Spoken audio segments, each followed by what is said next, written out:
नमस्कार, मैं राहुल कुमार। आप देख रहे हैं लाइव 24। अभी हम बांका जिले के बवनगामा पंचायत में हैं और हमारे साथ है दिगंबर कुमार मंडल जी, जो कि यहाँ के वर्तमान मुखिया हैं। लगातार चौथे बार इस पंचायत से मुखिया चुने गए हैं। यह कई बार स्टेट में भी रहे हैं और जिला में भी अव्वल रहे हैं। मुखिया संघ के अध्यक्ष भी हैं अभी वर्तमान में बाराहाट के। क्या कुछ पंचायत में विकास का काम इन्होंने सालों से किया है, अभी हमारे साथ है। दिगंबर जी, आपको लाइव 24 में सबसे पहले आपको बहुत बहुत स्वागत है। आपका बहुत बहुत स्वागत, जो आप राजधानी से चल के मेरे पंचायत में आए। वर्तमान में सबसे मेरा पंचायत जो है महिला हितैषी पंचायत है। मैं विशेषकर महिलाओं के लिए कार्य करता हूँ। महिला को कैसे रोजगार मिले, उनकी मानसिकता कैसे बदले, वो अपने आप में कैसे मजबूत हो, यानी आत्मबल मजबूत हो, महिला आत्मनिर्भर बने, उनको रोजगार मिले। इसके लिए हम एक महिला हाट भी चला रहे हैं। उनका रजिस्ट्रेशन भी मेरे पंचायत का हो गया है। और मेरे यहाँ की जो अभी वर्तमान समस्या है, जो कामयाबी मिली, जो काम हमने किया, वो तो बहुत सारे हैं, लेकिन सबसे पहली बात जो कमी है मेरे पंचायत में, वो हम आपको बताना चाहते हैं। हमारे यहाँ शिक्षा विभाग में बहुत कमियां हैं। जैसे कि स्कूल में कमरे की आवश्यकता है, वो नहीं हो पा रहा है। स्वास्थ्य विभाग में भी कमी है। 80 से 90 के दशक में हमारे यहाँ उप स्वास्थ्य केंद्र में डॉक्टर बैठते थे। अभी हमारे यहाँ केवल एनएम बैठती है। और उस समय प्रसव केंद्र भी था मेरे यहाँ, बहुत सारे लोग लाभान्वित होते थे। अभी वर्तमान में स्थिति है कि स्वास्थ्य केंद्र का कमरा बिल्कुल ही नहीं है। उसी प्रकार स्कूल में भी कमरों की बहुत ज़्यादा आवश्यकता है। 540 विद्यार्थी है मेरे यहाँ मध्य विद्यालय में, और मात्र 3 कमरा कार्यरत है। और बच्चे के अनुपात में शिक्षक भी मेरे यहाँ बहुत कम है। उच्च विद्यालय का 4 दीवारी का निर्माण नहीं हो पाया है। हम मनरेगा से निर्माण किए थे तो उसमें आधा हम कर पाए हैं। बड़ा स्कूल है, 4 दीवारी की ज़रूरत है, बड़े पैसे का ज़रूरत है, वो हो नहीं पा रहा है पंचायत के व्यवस्था से। आमतौर पे आप शिक्षा स्वास्थ्य की कमियां बता रहे हैं पंचायत में या फिर पूरे जिले में। क्या लग रहा है कि आप चौथे बार लगातार मुखिया हैं और लगभग मुख्यमंत्री भी 15 से 16 महीने साल लगभग से मुख्यमंत्री हैं। क्या लग रहा है, क्षेत्र में शिक्षा स्वास्थ्य पर सरकार बहुत ज़्यादा खर्च भी कर रही है, तो इस तरह की अभी भी समस्याएं आ रही है, तो कहाँ आप इसकी गलती बताएंगे? देखिए, सबसे बड़ी बात है कि जो सरकारें आ रही है और सरकारें जा रही है। बिहार में जो स्थिति है अभी वर्तमान में, ये सरकार अपना कुर्सी बचाने के फेर में है। हम लोग तो इस इकाई के सबसे छोटे प्यादे हैं। मुख्यमंत्री जी तो कहते हैं कि शिक्षा स्वास्थ्य में हम कोई ये नहीं करेंगे, उसमें करोड़ों करोड़ों रुपया हर महीने लोगों को मिल रहा है योजनाओं के लिए, लेकिन इस तरह की समस्या अगर आ रही है, कहीं ना कहीं सरकार में कमियां हैं। सबसे बड़ी बात है कि मुख्यमंत्री महोदय रोज घोषणा कर रहे हैं, ये अच्छी बात है। काम भी हो रहा है, नहीं हो रहा है सो बात नहीं है, लेकिन काम इतना है, मतलब कि उसका बिहार में वर्तमान स्थिति में शिक्षा और स्वास्थ्य की व्यवस्था इतना गिर गई है, उनको उठाने में तो समय लगेगा ना। अब आप मेरी बात लीजिए, हम पंचायत में आज तो हमसे भी सवाल कर सकते हैं कि आप 15 साल से कंटिन्यू मुखिया हैं, 17 साल से आपने क्या किया। बिल्कुल बिल्कुल। तो सीधी सी बात है कि हमको जो फंड आएगा, हम फंड के हिसाब से काम करेंगे। अब देखिए, मेरी क्षमता भी नहीं है कि हम स्कूल में कमरा बना सकें। अगर हम चाहें भी कि 15वीं वित्त आयोग से मध्य विद्यालय में एक कमरे का निर्माण, सांसद विधायक से अनुशंसा तो कर सकते हैं। हम सांसद महोदय को लेटर लिखे हैं, हम विधायक जी को लेटर लिखे हैं, हम एमएलसी साहब को लेटर लिखे हैं, हम डीएम साहब से 2 बार 3 बार इस बिंदु पे मिल चुके हैं। ये स्वास्थ्य और शिक्षा को लेकर विशेष करके, टीचर की जो कमी है इस बिंदु के लिए भी हम समूह से मिल चुके हैं। तो मेरा काम है पत्राचार करना, हम कर लिए। वही अगर जैसे रोड नाली ये सब की बात आती तो जनता तो चुनती है काम करवाने के लिए। जनता ये थोड़ी जानती है कि आप काम कर रहे हैं कि नहीं कर रहे हो, तो काम दिखना चाहिए। क्या लग रहा है, धरातल पर चल रहा है सारा काम? बिल्कुल। तो जवाबदेही आपको जनता दी है। जवाबदेही जो दी है, हम अपने अनुसार, और जो दिखता है वो बिकता है। आप मेरा पंचायत घूम के देख लीजिए, आपको पता चल जाएगा कि पंचायत में हमने क्या काम किया है। अब जो काम मैं कर ही नहीं सकता हूं, उसके लिए हमको डिपेंड होना पड़ता है सरकार के ऊपर। क्या आश्वासन क्या आपको मिला है? ये जो आप शिक्षा के बारे में बता रहे हैं कि बहुत सारी कमियां हैं हमारे पंचायत में, ये कमरे नहीं है, भवन नहीं है, तो इस कब तक हो जाने की? शिक्षक भी नहीं है, बच्चे के अनुपात में हमारे यहाँ शिक्षक भी नहीं है। बच्चे के अनुपात में हमारे यहाँ शिक्षक भी नहीं है। जैसे उप स्वास्थ्य केंद्र में कमरे की आवश्यकता है, संसाधन का अभाव है, और एक डॉक्टर चाहिए। जिस तरह से मेरा गांव है, मेरा पंचायत है, जिस जगह से मतलब प्रखंड से 11 किलोमीटर की दूरी पे है, यहाँ एक डॉक्टर होना ही चाहिए, एक एम्बुलेंस होना ही चाहिए। तो एम्बुलेंस की तो व्यवस्था अभी हम लोग, वो जो मुख्यमंत्री वाला में आया था तो एक लोगों से खरीदवाए हैं 80 से, तो एक एम्बुलेंस की व्यवस्था तो हो गई है। लेकिन जो ये कमरे की व्यवस्था है, स्कूल की व्यवस्था है, इसको तो सरकार पूरा करेगी ना। हम लोग तो आग्रह कर रहे हैं बार बार सरकार से।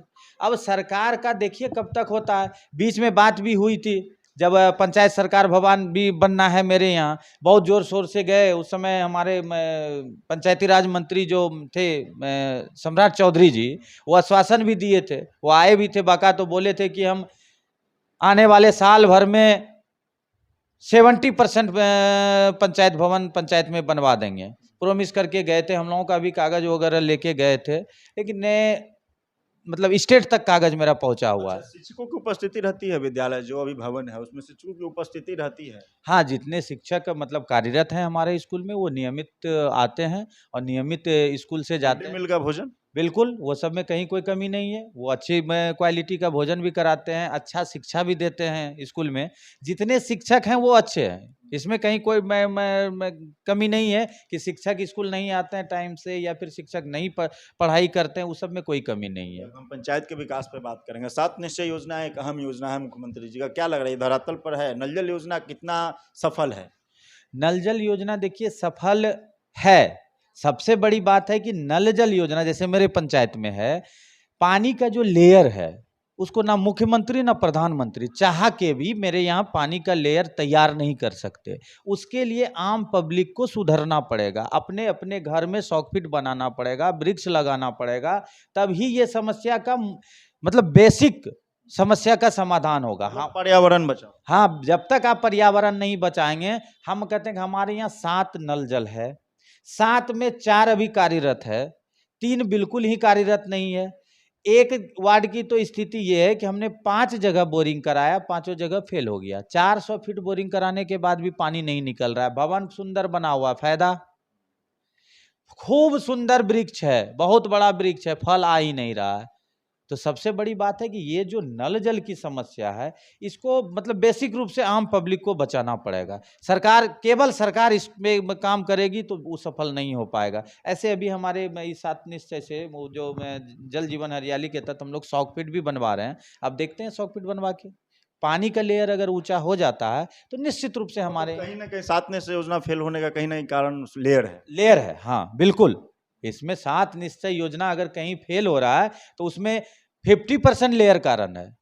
और 50% कुछ जगह कुछ गलतियां हो गई, कुछ जगह वार्ड क्रियान्वयन संबंधी में मतलब जो वैसे भी जगह जहाँ पे रिपेयर की जरूरत हो नहीं, तो वो तो उसके लिए सरकार पैसा दे रही है। 12,000 रुपया पर मंथ रिपेयर होता है। हाँ बिल्कुल होता है। 12,000 रुपया, अब तो पानी चलाने वाले के लिए भी पैसा आ रहा है, 2,000 रुपया पर मंथ। पहले तो ये सुविधा नहीं थी। और 12,000 रुपया हम लोग दे रहे हैं साल का मेंटेनेंस के लिए। अब नल टूट गया या तो वो हो जा रहा है, उसमें दिक्कत नहीं है। राशन कार्ड कितना बना हुआ है लगभग आपके हमारे यहाँ पंचायत? लगभग 600 राशन कार्ड बना है। टोटल मतलब सभी को राशन सही से मिलता है? डीलरों की तरफ से मनमानी भी होती है? नहीं, वो सब कोई कमी नहीं है। आज तक हम 15 साल से हैं मुखिया, अभी तक कोई कंप्लेन नहीं आया है, कोई आवेदन नहीं आया है डीलर के विरुद्ध। तो इससे स्पष्ट होता है कि हमारे यहाँ के डीलर अच्छे राशन वितरण करते हैं। पंचायत सरकार भवन है आपके? नहीं, पंचायत सरकार भवन अभी नहीं है। वही तो लगातार मुखिया हैं, लगातार हैं, चौथी बार आप मुखिया बने हैं। पंचायत सरकार भवन तो आपके यहाँ होनी चाहिए। बिल्कुल होना चाहिए हमारे यहाँ पंचायत सरकार भवन। कुछ समस्याएं जमीन की थी, वो समस्याओं का निदान हो गया है। अब उम्मीद है कि मैं जिला में फाइल है, जिला से स्टेट जाएगा तो आ जाना चाहिए पैसा, इसी उम्मीद पे है। 3 साल का कार्यकाल बचा हुआ है आपके इस टर्म का, क्या लग रहा है क्या कुछ जनता को देखने को मिलेगा एक नए विकास को? सबसे बड़ी बात है कि हमारे पंचायत में आप एक मुखिया संघ के अध्यक्ष भी हैं बाराहाट के, तो उस नाते भी आप क्या कुछ बोलना चाहेंगे? देखिए, मुखिया संघ के हम अध्यक्ष हैं, इस नाते तो हम सभी मुखिया जी से आग्रह करते हैं कि सबसे जो महत्वपूर्ण योजना है सरकार का मनरेगा, जिसमें कि रोजगार और पर्यावरण, जल जीवन हरियाली, मतलब सारा योजना, ये जो हमारे देश के यशस्वी प्रधानमंत्री का एक सोच है कि आत्मनिर्भर भारत बनाना है।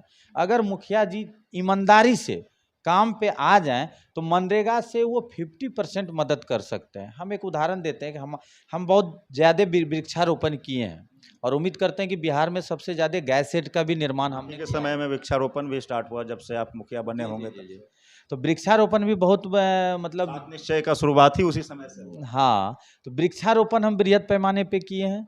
गैस शेड का निर्माण भी हम बृहद पैमाने पे किए हैं। बोलें तो एक बार हमको लगता है कि बिहार में सबसे ज़्यादा गैस शेड का निर्माण हम मेरे पंचायत में हुआ होगा। ये एक अनुमान है क्योंकि हम पिछले 2 साल में 200 प्लस गैस शेड का निर्माण किए हैं। तो अब आपको हम डिटेल बताते हैं, जैसे हम वृक्षारोपण करते हैं तो वृक्ष तो लगा दिए खेत में, अगर 10 कट्ठे का किसी का खेत है तो 200 वृक्ष लगा दिए। उसको वन पोषक के रूप में हम लोग 1600 रुपया एवरेज प्रति माह देते हैं। तो 1600 रुपया तो उनको मिल गया। उसके बाद उसमें एक खेत पोखरी आता है, मतलब छोटा पोखर भी हम देते हैं, वो भी ले लिए। गाय शेड का भी निर्माण हम करा देते हैं। तो 3 तरह का चीज एक साथ मिल गया किसान को। अब देखिए, खेत पोखरी से मछली उपज होगा, उस बगीचे में जो रहते हैं उनको हम पेमेंट दे रहे हैं 1600 रुपया। वो पेमेंट एक प्रोत्साहन राशि है, ना कि उनका मजदूरी है। और उनका वृक्ष अलग से तैयार हो रहा है, वो सब्जी भी उपजाते हैं, साग सब्जी उपज करके अपना भरण पोषण भी कर सकते हैं। यानी एक तरह से उसको मतलब समझिए खेती के साथ हमने रोजगार भी दे दिया। तो आत्मनिर्भर बनाने में और प्लस पर्यावरण को शुद्ध करने में जो विश्व कल्याणकारी योजना है वो है वृक्षारोपण। ये विश्व कल्याणकारी योजना है, केवल एक व्यक्ति को नहीं। अगर हमारे समाज के कोई एक व्यक्ति अपने निजी जमीन पे 10,000 वृक्ष का रोपण करते हैं तो उनका तो कितना गांव इसका लाभ प्राप्त कर रहे हैं आपके?